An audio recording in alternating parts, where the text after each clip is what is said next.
사도신경으로 신앙 고백 드림으로 새벽 예배 시작합니다. 전능하사 천지를 만드신 하나님 아버지를 내가 믿사오며 그 외아들 우리 주 예수 그리스도를 믿사오니 이는 성령으로 잉태하사 동정녀 마리아에게 나시고 본디오 빌라도에게 고난을 받으사 십자가에 못 박혀 죽으시고 장사한 지 사흘 만에 죽은 자 가운데서 다시 살아나시며 하늘에 오르사 전능하신 하나님 우편에 앉아 계시다가 저리로서 산자와 죽은 자를 심판하러 오시리라. 성령을 믿사오며 거룩한 공회와 성도가 서로 교통하는 것과 죄를 사하여 주시는 것과 몸이 다시 사는 것과 영원히 사는 것을 믿사옵나이다. 아멘. 이 아침에 우리에게 주시는 하나님의 말씀은 사사기 4장 1절로 10절 말씀까지입니다. 사사기 4장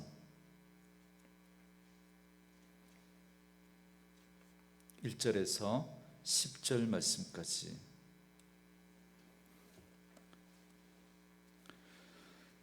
말씀 찾으셨으면 한 목소리로 같이 읽습니다.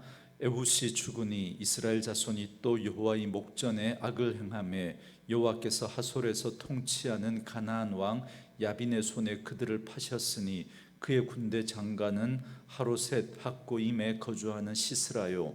야빈 왕은 철병거 900대가 있어 20년 동안 이스라엘 자손을 심히 학대했으므로 이스라엘 자손이 여호와께 부르짖었더라. 그때 랍비도세 아내 여선지자 드보라가 이스라엘 사사가 되었는데 그는 에브라임 산지 라마와 베델 사이 드보라의 종려나무 아래에 거주하였고 이스라엘 자손은 그에게 나아가 재판을 받더라. 드보라가 사람을 보내어 아비노암의 아들 바락을 납달리 게데스에서 불러다가 그에게 이르되 이스라엘의 하나님 여호와께서 이같이 명령하지 아니하셨느냐? 너는 납달리 자손과 스불론 자손 10,000명을 거느리고 다볼산으로 가라. 내가 야빈의 군대 장관 시스라와 그의 병거들과 그의 무리를 기손강으로 이끌어 내게 이르게 하고 그를 네 손에 넘겨 주리라 하셨느니라. 바락이 그에게 이르되 만일 당신이 나와 함께 가면 내가 가려니와 만일 당신이 나와 함께 가지 아니하면 나도 가지 아니하겠노라 하니 이르되 내가 반드시 너와 함께 가리라. 그러나 네가 이번에 가는 길에서는 영광을 얻지 못하리니 이는 여호와께서 시스라를 여인의 손에 파실 것임이니라 하고 드보라가 일어나 바락과 함께 게데스로 가니라. 바락이 스불론과 납달리를 게데스로 부르니 10,000명이 그를 따라 올라가고 드보라도 그와 함께 올라가니라. 아멘. 오늘은 함께 읽으신 사사기 4장 1절에서 10절 말씀을 중심으로 하나님의 응답 드보라라는 제목의 말씀으로 잠시 은혜를 나누겠습니다. 사사기의 주요 인물은 당연히 사사들인데요, 그들의 본격적인 활동은 3장부터 기록되고 있습니다. 그래서 첫 번째 사사는 갈렙의 조카인 온니엘인데요, 온니엘은 시리아의 구산 리사다임의 8년간의 압제로부터 이스라엘을 해방시켰습니다. 그리고 어제 말씀에는 모압 왕 에글론으로부터 이스라엘을 구원한 왼손잡이 사사 에훗과 그리고 소모는 막대기로 블레셋 사람 600명을 죽이고 이스라엘을 구원한 삼갈에 대한 내용이었습니다. 놀랍게도 이 삼갈은 온니엘과 마찬가지로 본래 유대인이 아닌 이방인이었습니다. 이제 오늘 말씀에서는 유일한 여성 사사 드보라에 대한 내용이 나오는데요, 1절에 보니까 에훗이 죽으니 이스라엘 자손이 또 여호와의 목전에 악을 행하매 그럽니다. 사사 에훗이 죽자 이스라엘은 또 제멋대로 살아갑니다. 그래서 그들은 다시 죄악에 빠지게 됩니다. 그래서 2절에 보면 하나님은 이스라엘을 하솔 왕 야빈의 손에 파셨다 그럽니다. 여러분, 여기 판다라고 하는 이 말은 값을 매겨서 물건을 넘긴다는 말입니다. 그러니까 하나님이 그들을 다시 찾으실 때 또다시 값을 치르고 사실 것을 파신다라고 하는 이 말에 여러분 내포되어 있는 겁니다. 이것이 바로 구속입니다. 그러므로 하나님은 지금 이스라엘을 팔아 그들을 심판하시지만 그러나 그들을 다시 사셔서 구속하실 것이라고 하는 그 의미도 사실은 이 판다라고 하는 이 말 속에 지금 포함되어져 있는 것입니다. 하나님께서 이스라엘을 판 사람은 하솔 왕 야빈입니다. 여러분, 야빈은 왕을 부르는 호칭입니다. 애굽으로 치면 왕을 부르는 바로라고 하는 그 호칭하고 똑같은 것이죠. 예전에 우리나라라면 임금이라고 하는 이 호칭인 겁니다. 그래서 여호수아 11장에도 보면 하솔 왕 야빈이 등장합니다. 같은 사람이 아니고요, 하솔을 다스리는 왕, 다른 사람이지만 그 왕을 가리키는 말이기 때문에 똑같이 들리는 겁니다. 그리고 이 하솔은 교통의 요충지로 갈릴리 호수 북쪽으로 약 12km 정도 떨어져 있는 이 갈릴리 북부를 대표하는 그런 가장 큰 도시입니다.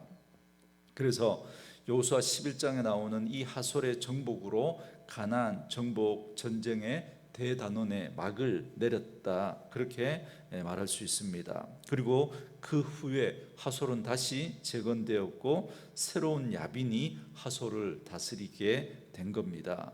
3절에 보면 하솔 왕 야빈에게는 철병거 900대가 있었고 이스라엘을 20년간 학대했다 그럽니다.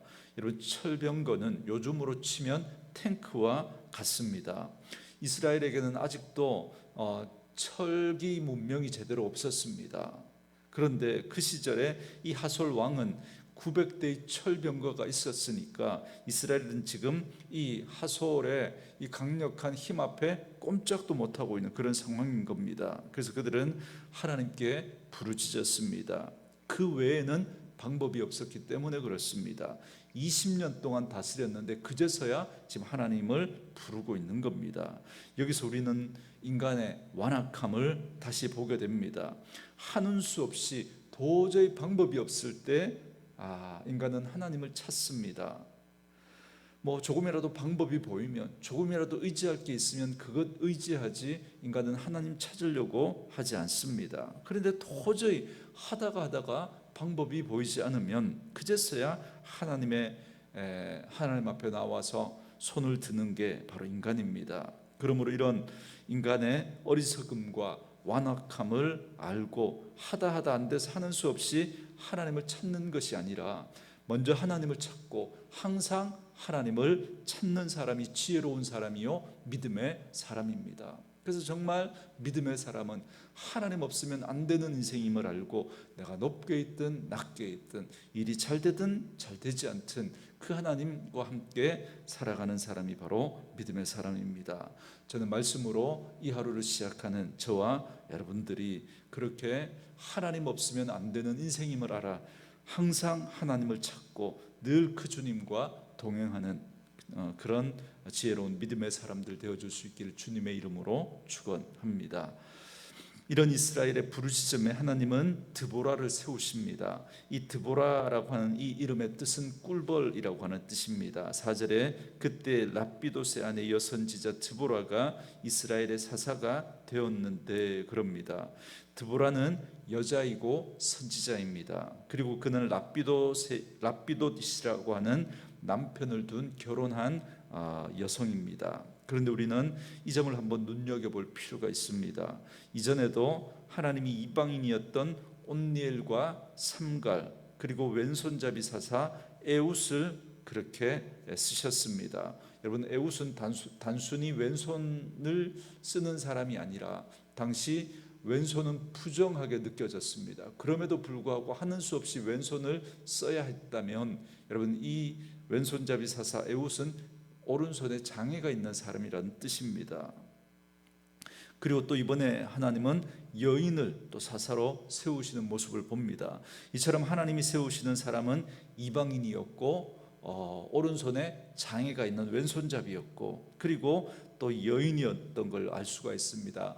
여러분, 이들의 공통점이 있는데 이건 바로 그 당시 사회의 주류 사람이 아니라 비주류 사람이었다는 걸 알 수가 있습니다. 여기서 우리는 다시 한번 하나님께서 당신의 일꾼을 부르시는 방법을 깨달을 수 있습니다. 하나님은 우리 인간의 상식과 전통을 넘어선다는 겁니다. 우리가 생각할 때는 힘 있고 능력 있고 많이 배우고 잘 갖춘 사람을 쓰실 것 같지만, 그러나 하나님은 오히려 약한 자를 들어서 자칭 강하다고 하는 사람들을 부끄럽게 하고, 지혜롭다고 하는 자들, 어리석은 자들을 통해서 지혜롭다고 하는 사람들을 부끄럽게 하시는 그러한 하나님의 일하심의 방식을 보게 됩니다. 그래서 구원의 역사는 오직 하나님이 주관하신다라는 이 사실을 분명하게 보여주는 거죠. 인간의 어떤 일반적인 생각들을 뒤집는 하나님의 역사를 통해서 오직 구원은 하나님께 있다라는 사실을 분명히 보여주시는 것입니다. 그리고 5절에서 그는 에브라임 산지 라마와 베델 사이 드보라의 종려나무 아래에 거주하였고 이스라엘 자손은 그에게 나아가 재판을 받더라 그럽니다. 여러분, 당시 배경을 보여주는 말씀인데요, 드보라는 사사로서 세움받아 이미 이스라엘을 다스리고 있다, 지금 드보라 앞에 나와 재판을 받고 있는 그 상황을 지금 설명해 주고 있습니다. 그리고 그녀는 에브라임 산지인 라마와 베델 사이의 종려나무 아래에 거주하였다 그럽니다. 여러분, 여기서 우리가 알 수 있는 건 드보라는 지금 하솔 왕 야빈의 그 통치, 그 압제하에 있지 않다라는 걸 알 수 있죠. 왜냐하면 중요한 이유가 에브라임 산지에 거주했다라고 하는 이 말입니다. 하솔 왕은 그보다 더 북쪽인 갈릴리 지방에 있었습니다. 그리고 무엇보다 그는 700대의 그 병거가 있었는데, 그 병거가 아무리 철로 된 그런 병거, 튼튼한 병거라고 할지라도 평지에서는 강력한 그런 힘을 발휘하지만 산지에서는 무용지물입니다. 그렇기 때문에 산지에 거주하고 있었던 이스라엘은 그의 압제하에 있지 않았던 겁니다. 그래서 다만 갈릴리 북부 지역이었던 이 평야지대에 몰려 있었던 납달리, 스불론, 이사갈 지파들이 바로 이 하솔 왕 야빈의 압제를 받고 있었던 겁니다. 그래서 하나님은 드보라를 불러서 그를 구원하시기로 하신 겁니다. 그래서 6절에 보면 드보라는 사람을 보내 아히노함의 아들 바락을 부릅니다. 이 바락이라고 하는 말은 번개라고 하는 뜻입니다. 이 바락이 살았던 곳은 납달리 게데스라고 하는데요, 이 납달리 게데스는 갈릴리 게데스라고도 불렸습니다. 이스라엘에 6개의 도피성이 있었는데 그 가운데 하나가 바로 이 납달리 게데스입니다. 여러분, 도피성은 잘 아는 대로 실수로 살인한 자가 피신할 수 있었던 성이었죠. 이들은 제사장들의 보호를 받게 됩니다. 따라서 바락은 아마도 제사장 지파였던 레위 족속이 아니었을까, 그렇게 학자들이 추정을 합니다. 어쨌든 이 바락은 그리고 용사입니다. 드보라는 그를 불러서 납달리와 스불론 자손 10,000명을 거느리고 다볼산으로 가라고 하는 하나님의 명령을 전합니다. 그리고 또한 이런 하나님의 말씀을 전합니다. 7절에 내가 야빈의 군대 장관 시스라와 그의 병거들과 그의 무리를 기손강으로 이끌어 네게 이르게 하고 그를 네 손에 넘겨주리라 하셨느니라 그럽니다. 그런데 이 말을 들은 바락은 즉각 순종하지 못하고 머뭇거립니다. 그러면서 드보라에게 이렇게 제안합니다. 8절에 바락이 그에게 이르되 만일 당신이 나와 함께 가면 내가 가려니와 만일 당신이 나와 함께 가지 아니하면 나도 가지 아니하겠노라 그럽니다. 여러분, 여기 바락의 믿음 없는 모습을 보게 됩니다. 여러분, 똑같은 말인데 모세는 이 말을 누구에게 했습니까?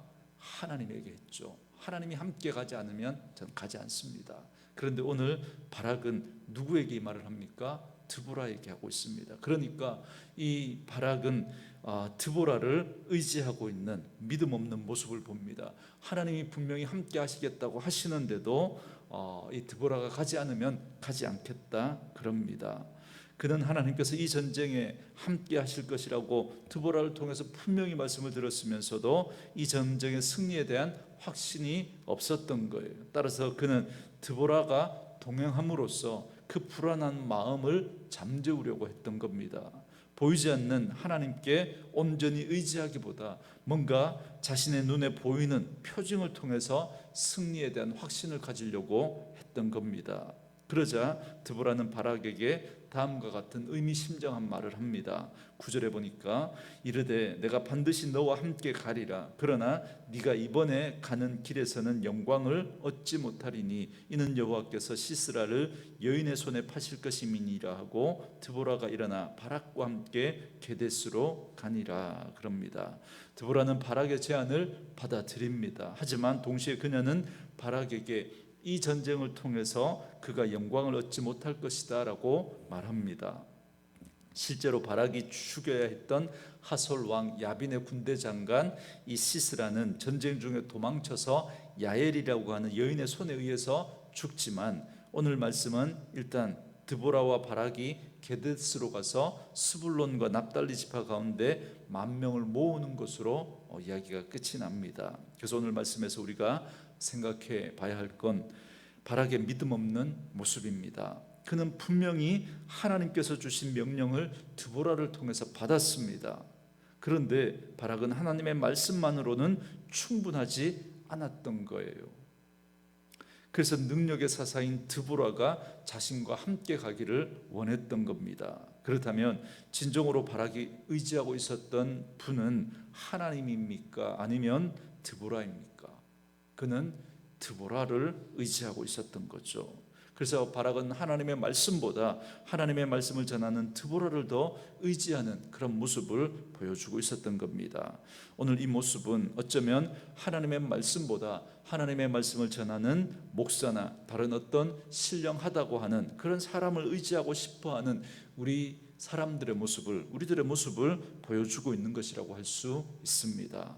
우리는 너무나 연약해서 말씀을 오로지 신뢰하고 의지하기보다 사람을 더 신뢰하고 의지하고 싶어 합니다. 그래서 결국 우리의 믿음은 흔들리고 올바른 길로 가지 못하게 되는 거예요. 사람에게 너무 치우치게 되면 여러분 결국은 그렇게 됩니다. 하나님이 주신 참된 영광과 복을 누리지 못하고 마는 것이죠. 그러므로 오늘 이 바락의 믿음 없는 모습을 통해서 우리의 모습을 한번 돌아봐야 할 것입니다. 사람이나 이 세상의 그 무엇도 오로지 하나님을 신뢰하고 하나님의 말씀만 의지해야지, 그러한 것들을 의지해서는 되지 않는다는 겁니다. 말씀으로 이 하루를 시작하는 저와 여러분들은 정말 하나님을 의지하시고 하나님이 우리에게 주시는 그 하나님의 말씀을 신뢰함으로 오늘도 그 하나님의 말씀에 순종하고 주님과 함께 동행하며 살아가는 믿음의 삶이 되어질 수 있기를 주의 이름으로 축원합니다. 오늘 주신 말씀 묵상하시면서 이 찬양 함께 들으시고 기도하는 시간 갖겠습니다.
있는 그곳으로